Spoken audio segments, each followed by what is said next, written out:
Very good morning all of you. आज इस video में हम BA first year library science के अंतर्गत फाउंडेशन ऑफ लाइब्रेरी साइंस में पुस्तकालय के विकास के बारे में बात कर रहे थे, जिसके अंतर्गत संयुक्त राज्य अमेरिका में पुस्तकालय के विकास के ऊपर बात करेंगे। 20वीं शताब्दी में संयुक्त राज्य अमेरिका में पुस्तकालय का विकास। संयुक्त राज्य अमेरिका को लैंड ऑफ लाइब्रेरीज यानी पुस्तकालयों की भूमि कहा जाता है, और दूसरे देशों की तुलना में अमेरिका का जो पुस्तकालय सिस्टम है, जो नेटवर्क है, वो अधिक सुव्यवस्थित और सुस्थापित है। अमेरिका के अगर पुस्तकालय इतिहास की बात करें तो एक सीनेटर थे जो पहले अत्यंत निर्धन थे, फिर वो एक व्यवसायी बने, एंड्रयू कार्नेगी। फिर बाद में वो सीनेटर बने वहाँ की कांग्रेस यानी संसद में। तो एंड्रयू कार्नेगी ने महत्वपूर्ण योगदान दिया है वहाँ के पुस्तकालय के विकास के लिए। वो पुस्तकालय के बारे में या पुस्तकालय के विषय के बारे में कोई विद्वान नहीं थे। वो एक सामान्य व्यवसायी थे और अत्यंत निर्धन परिवार से थे, लेकिन उन्होंने जो भी अपनी पूंजी थी उस पूंजी को अमेरिका के पुस्तकालय के विकास में लगाया था। वहाँ के जो जन पुस्तकालय थे, जो सार्वजनिक पुस्तकालय थे, वहाँ पर उन्होंने लगाया था। 18वीं शताब्दी में उन्होंने अरबों डॉलर अनुदान दिया था।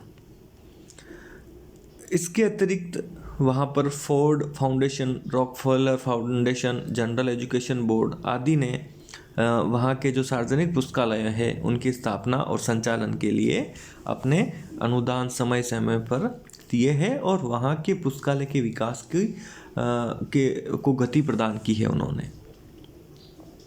अब अमेरिका का जो पुस्तकालय सिस्टम है वास्तव में वो दूसरे देशों से बहुत आगे है। उनकी जो सोच और जो लोगों की जो पुस्तकों के प्रति जो आकर्षण है और जो प्रेम है वो अन्य देशों की तुलना में कहीं अधिक है, क्योंकि वहाँ की सरकार ने भी वहाँ के पुस्तकालयों को फ्रंट लाइन में रखा है और वहाँ के पुस्तकालयों के विकास पर काफ़ी अनुदान दिए हैं और सभी प्रकार की जो व्यवस्थाएं की है। अब जो यूएसए है वहाँ पर पुस्तकालय अधिनियम के बारे में बात करेंगे कि कौन कौन से मुख्य अधिनियम थे जिन्होंने वहाँ के पुस्तकालय में अपना योगदान दिया था। भारत के समान संयुक्त राज्य अमेरिका में भी पुस्तकालय सेवा प्रदान करना राज्य सरकार का उत्तरदायित्व है। सन 1960 तक सभी अमेरिकी यानी 50 राज्यों में पुस्तकालय अधिनियम पारित हो चुके थे, जबकि यह तुलना हम भारत से करें तो भारत में 2009 तक केवल 19 राज्यों में अधिनियम पारित हुए थे, पुस्तकालय अधिनियम, जबकि अमेरिका में 1960 में ही सभी राज्यों में पुस्तकालय अधिनियम पारित हो चुके थे। तो हम सोच सकते हैं कि वहाँ का जो पुस्तकालय तंत्र है वह भारत की तुलना में कितना सुसमृद्ध है। 1954 में एक अधिनियम पारित किया था, पब्लिक लॉ 480 PL 480 यानी PL 480। इसके तहत अमेरिका की लाइब्रेरी ऑफ कांग्रेस को यह अधिकार दिया गया था कि वह दूसरे देशों से ऋण के बदले उन देशों की पुस्तकें खरीदने का अधिकार दिया था। वो उन जो अन्य देशों को जो कर्जा देते थे उसके बदले में वहाँ की पुस्तकें खरीदने का उनको अधिकार प्रदान किया था। तो इस प्रकार वहाँ का जो पुस्तकालय सिस्टम है बहुत ही रिच बना था। 1956 जो 1956 है वो भी अमेरिका की पुस्तकालयों की दृष्टि से अति महत्वपूर्ण है, क्योंकि उस वर्ष लाइब्रेरी सर्विसेज एक्ट लागू किया था। 1956 में अमेरिका में लाइब्रेरी सर्विसेज एक्ट पुस्तकालय सेवा अधिनियम। इस अधिनियम के तहत अमेरिका के सभी राज्यों में ग्रामीण क्षेत्रों में उत्तम पुस्तकालय सेवा पर बल दिया गया था। यानी इस एक्ट के तहत ग्रामीण पुस्तकालय सेवाओं को सुदृढ़ बनाया गया, ग्रामीण क्षेत्रों में भी पुस्तकालयों को पहुंचाया गया, पुस्तकों को पहुंचाया गया और वहां पर पुस्तकालय सिस्टम लागू किया गया। इसको 1967 में संशोधित किया था, जिससे कि library services and reconstruction act के नाम से पुनः पारित किया गया। 1970 में अमेरिका की सरकार ने national commission of library and information science NCLIS नामक आयोग की एक स्थायी आयोग की स्थापना की थी। वह आयोग जो अमेरिका के पुस्तकालय के विकास के लिए राष्ट्रपति, कांग्रेस, राज्य सरकारों और स्थानीय जो निकाय होते थे उनको सलाह देना उसके प्रमुख काम था। इसके अलावा उसके काम थे जो विद्यमान पुस्तकालय सेवा की जो कमियां हैं वहाँ पर उनको राष्ट्रपति और कांग्रेस को अवगत कराना, अमेरिकी जनता की पुस्तकालय संबंधित आवश्यकताओं का समय समय पर सर्वेक्षण करके पता लगाना कि उनकी क्या आवश्यकताएं हैं, साथ ही साथ उनकी पुस्तकालय संबंधित आवश्यकताओं को संतुष्ट करने के लिए पुस्तकालय सेवा की विकास योजनाओं को निर्मित करना था।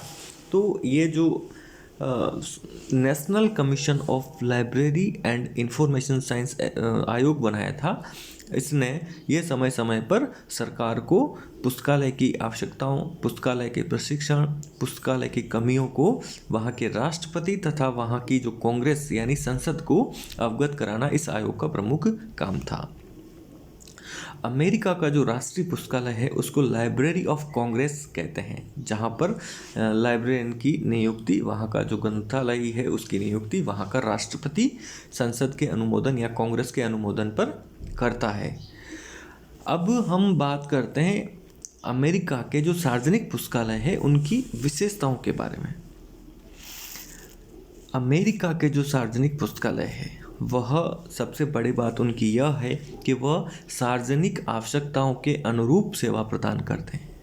मतलब क्योंकि विविधताओं वाला देश है USA भी, तो वहाँ पर भी अलग अलग जो स्थानीय आवश्यकताएं उसके अकॉर्डिंग उनको अनुरूप सेवाएं प्रदान करना है।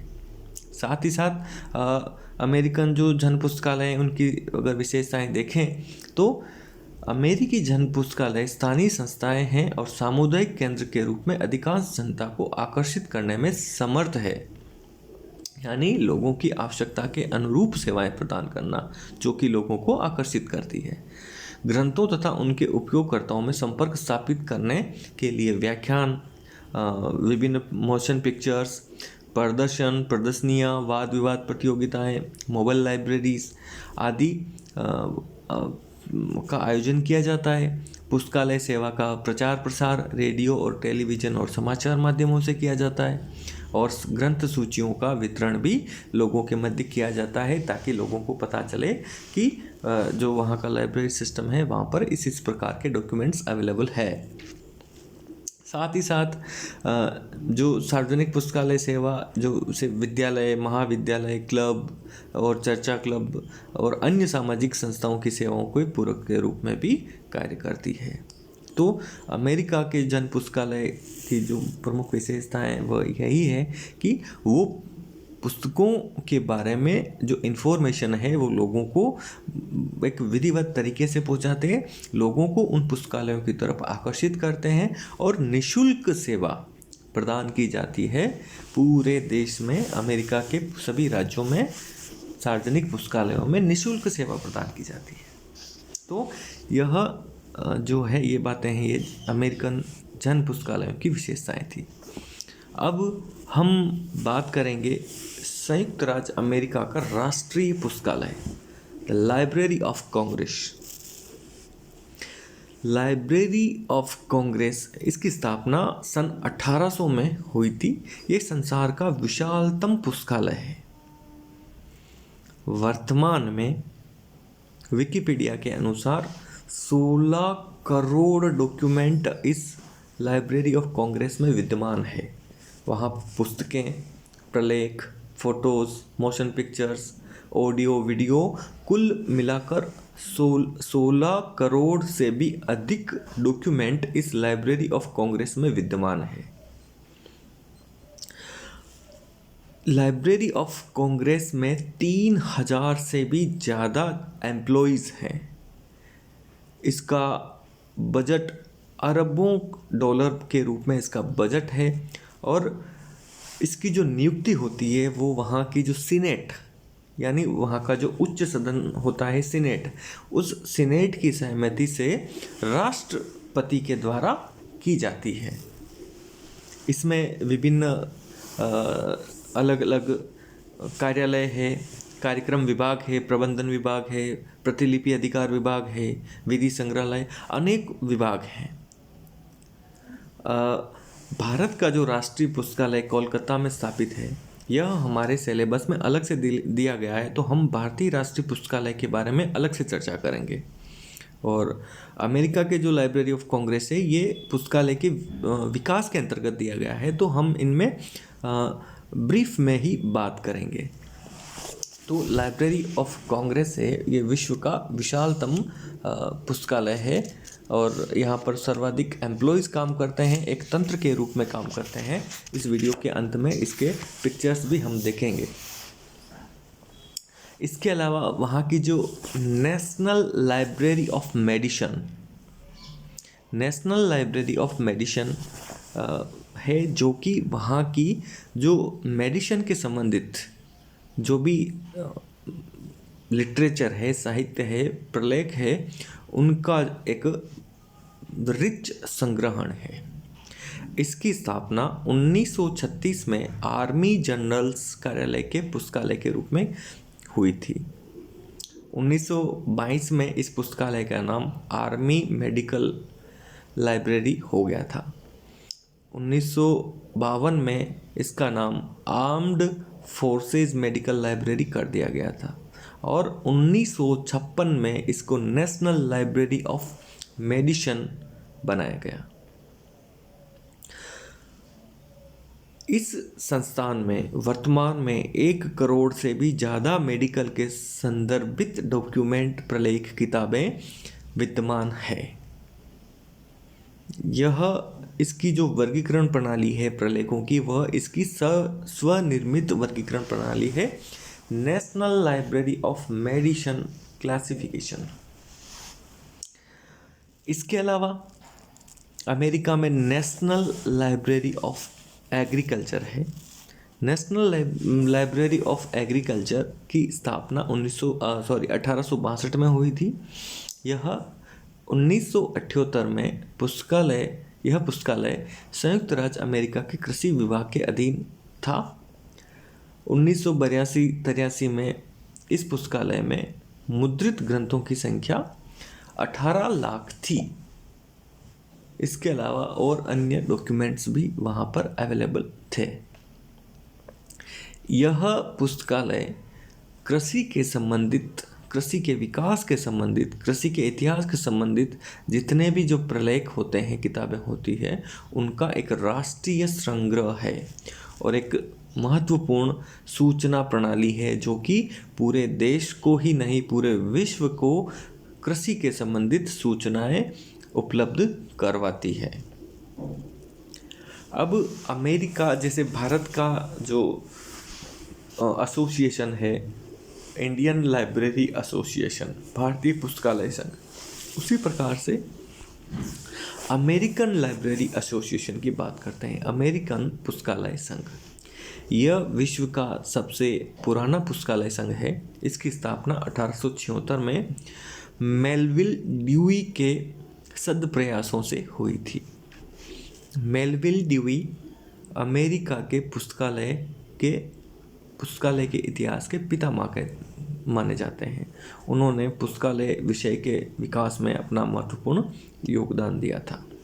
उनके द्वारा जो दी गई वर्गीकरण प्रणाली थी, ड्यूई डेसिमल क्लासिफिकेशन, वो आज पूरे विश्व में उस वर्गीकरण प्रणाली का पुस्तकालयों में उपयोग किया जाता है।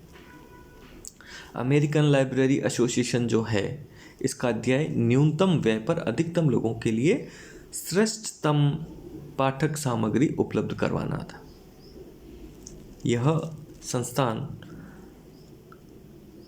अमेरिका में पुस्तकालय आंदोलन को गति प्रदान करने तथा पुस्तकालय चेतना को विकसित करने में अपना सराहनीय कार्य किया है। इसके सत्प्रयासों से ही 1887 तक ही 20 राज्यों में पुस्तकालय अधिनियम पारित हो चुके थे। यह वहाँ के जन पुस्तकालय आंदोलन को बढ़ावा देता है और उसको आगे ले जाने का काम करता है। साथ ही साथ पुस्तकालय न्यासी यानी जो ट्रस्टीज होते हैं और पुस्तकालय मित्रों को स्थानीय और राष्ट्रीय क्रियाकलापों के लिए प्रोत्साहित करता है। प्रतिवर्ष राष्ट्रीय पुस्तकालय सप्ताह आयोजित किया जाता है इस संस्थान के द्वारा। इसके अंतर्गत जन पुस्तकालय सेवा को महत्व को स्पष्ट करने के लिए जनसंपर्क क्रियाकलाप भी किए जाते हैं। प्रतिभाशाली युवाओं को पुस्तकालय व्यवसाय के प्रति आकर्षित करने के लिए संघ द्वारा एक राष्ट्रीय कार्यक्रम अपनाया गया है और यह विभिन्न प्रकार के पुस्तकालय सेवा से संबंधित, पुस्तकालय प्रशिक्षण के संबंधित विभिन्न जो उस क्षेत्र में उल्लेखनीय कार्य करते हैं उनको विभिन्न पुरस्कार प्रदान करता है। वर्तमान में इसमें 80 से अधिक विभाग हैं। इसका जो मुख्यालय है उसमें 300 से अधिक कर्मचारी कार्यरत हैं और ये राज्य पुस्तकालय संघ और क्षेत्रीय पुस्तकालय संघ इसके अंगों के रूप में कार्य करते हैं। इसकी सदस्य संख्या जो है वो लाखों में है और इसके जो वार्षिक सम्मेलन होते हैं उनमें अधिकतम से अधिकतम लोग भाग लेते हैं, सदस्य भाग लेते हैं। अमेरिका के पुस्तकालय के विकास में ये अपना महत्वपूर्ण योगदान दे रहा है। अब बात करते हैं अमेरिका में पुस्तकालय के प्रशिक्षण की। तो अमेरिका में सबसे प्रथम पुस्तकालय के प्रशिक्षण के संबंधित कार्यक्रम शुरू हुआ था। 1887 में मेलविल ड्यूई जो वहाँ के फादर ऑफ लाइब्रेरी हैं, उन्होंने 1887 में पुस्तकालय पाठ्यचर्या कार्यक्रम का शुभारंभ किया था। 1920 तक अमेरिका में पुस्तकालय विज्ञान के 14 प्रशिक्षण केंद्र स्थापित हो चुके थे। उसके बाद अमेरिकन लाइब्रेरी एसोसिएशन द्वारा सन 1924 में board of education for librarianship का गठन किया गया। Board of education for librarianship, इसके द्वारा पुस्तकालय विज्ञान के प्रशिक्षण केंद्रों के मूल्यांकन के लिए मानदंड का निर्माण करना, जिनके आधार पर संघ द्वारा प्रशिक्षण केंद्रों को मान्यता प्रदान की गई है। अमेरिकी विश्वविद्यालयों में पुस्तकालय विज्ञान में स्नातक, स्नातकोत्तर और शोधापदि यानी पीएचडी प्रदान करने का प्रावधान है। वर्तमान में अमेरिका में 400 से भी ज़्यादा प्रशिक्षण संस्थाएं हैं जिनको 45 जो मान्यता, उनमें से 45 संस्थानों को संघ के द्वारा मान्यता प्रदान की गई है। साथ ही साथ जो ड्यूई डेसिमल वर्गीकरण प्रणाली है वो जिसे कि मेलविल ड्यूई ने बनाया था, उसका जो प्रतिपादन का श्रेय जो संयुक्त राज्य अमेरिका के मेलविल ड्यूई को जाता है, जिसका प्रकाशन 1876 में हुआ था। आज यह प्रणाली विश्व की सर्वाधिक लोकप्रिय प्रणाली के रूप में स्थापित हुई है, बनी हुई है। भारत में भी 60% से ज़्यादा इस प्रणाली का उपयोग पुस्तकालयों में किया जाता है। अगर हम वहाँ की वर्तमान स्थिति की बात करें पुस्तकालय की, तो जन पुस्तकालय सेवाओं की वर्तमान स्थिति को देखें तो उनका जो प्रमुख ध्येय है वह सभी को सूचना तथा संदर्भ सेवा प्रदान करना है। पुस्तकालयों का जन पुस्तकालयों को वहाँ पर लोक विश्वविद्यालय की संज्ञा प्रदान की गई है। पब्लिक यूनिवर्सिटीज़ यानी जनता के लिए विश्वविद्यालय। यहाँ के जो जन विश्वविद्यालय, जो पुस्तकालय हैं, जो सार्वजनिक पुस्तकालय है, वह व्यक्तियों को और समूहों को पुस्तकालय सेवा प्रदान करते हैं। साथ ही साथ व्यक्तियों को पाठक परामर्शदात्री सेवा प्रदान करते हैं। विभिन्न कार्यक्रम सुनियोजित करने में बनाते हैं वो, और उनके अनुसार लोगों को सेवाएं प्रदान करते हैं। समूह को विस्तार सेवा के माध्यम से अर्थात क्लब, चर्चा समूह और विद्यालयों के माध्यम से पुस्तकालय सेवा प्रदान करते हैं। 65 वर्ष से ऊपर के लोगों को जो वरिष्ठ नागरिक हैं उनको विशेष रूप से जन सेवा पुस्तकालय सेवा प्रदान की जाती है। उनको चल पुस्तकालय या मोबाइल लाइब्रेरी के द्वारा घर तक भी पुस्तकें पहुंचाई जाती है। संयुक्त राज्य अमेरिका में जो पुस्तकालय विकास हुआ उसमें लाइब्रेरी सर्विस एक्ट का महत्वपूर्ण योगदान है, क्योंकि उस एक्ट के द्वारा वहाँ के ग्रामीण क्षेत्रों में पुस्तकालय सेवा को प्रदान किया गया। वर्तमान में वहाँ पर जो काउंटीज़ है, सभी शहर हैं, सभी काउंटीज़ में पुस्तकालय सेवा प्रदान की जाती है। 1000 से अधिक जो जनसंख्या है उस जनसंख्या पर एक पुस्तकालय स्थापित है, और जो शहरी पुस्तकालय होते हैं उनकी ब्रांच के रूप में ग्रामीण पुस्तकालय काम करते हैं। और विश्व का सर्वाधिक विशालतम जन पुस्तकालय तंत्र अमेरिका में स्थापित है। तो अमेरिका के जो वर्तमान पुस्तकालय की स्थिति है वो काफ़ी महत्वपूर्ण है, काफ़ी सुव्यवस्थित विकसित है। आज अमेरिका, ब्रिटेन, ये जो देश इतने विकसित हैं, वहाँ के जो लोगों का जो साक्षरता दर है, वहाँ का जो सिस्टम है वो विकसित इसलिए है कि वहाँ पर पुस्तकालय सेवाओं को यानी ज्ञान को लोगों को सबसे पहले पहुँचाया गया, और सरकार ने एक उद्देश्य के रूप में काम किया था, एक टारगेट लेकर काम किया था। अब हम कुछ पिक्चर्स देखेंगे अमेरिका की नेशनल लाइब्रेरी ऑफ कांग्रेस, जिससे कि लाइब्रेरी ऑफ कांग्रेस कहते हैं अमेरिका की नेशनल लाइब्रेरी। ये इसका जो मेन रीडिंग हॉल है वह है। ये इसका बाहर की तरफ से फ़ोटोज़ हैं, और ये इसकी अंदर की जो रूम्स हैं और जो वाचनालय है उनके फ़ोटोज़ हैं। जो लाइब्रेरी ऑफ कांग्रेस है वो एक विश्व का सबसे बड़ा विशालतम पुस्तकालय है, और इस पुस्तकालय में लाखों की संख्या में लोग पुस्तकों का अध्ययन करते हैं। करोड़ों की संख्या में यहाँ पर प्रलेख अवेलेबल है, और 3000 से ज़्यादा यहाँ पर एम्प्लॉयज़ है। नेक्स्ट वीडियो में हम जो ब्रिटेन यानी यूनाइटेड किंगडम के पुस्तकालय के विकास के बारे में बात करेंगे। धन्यवाद।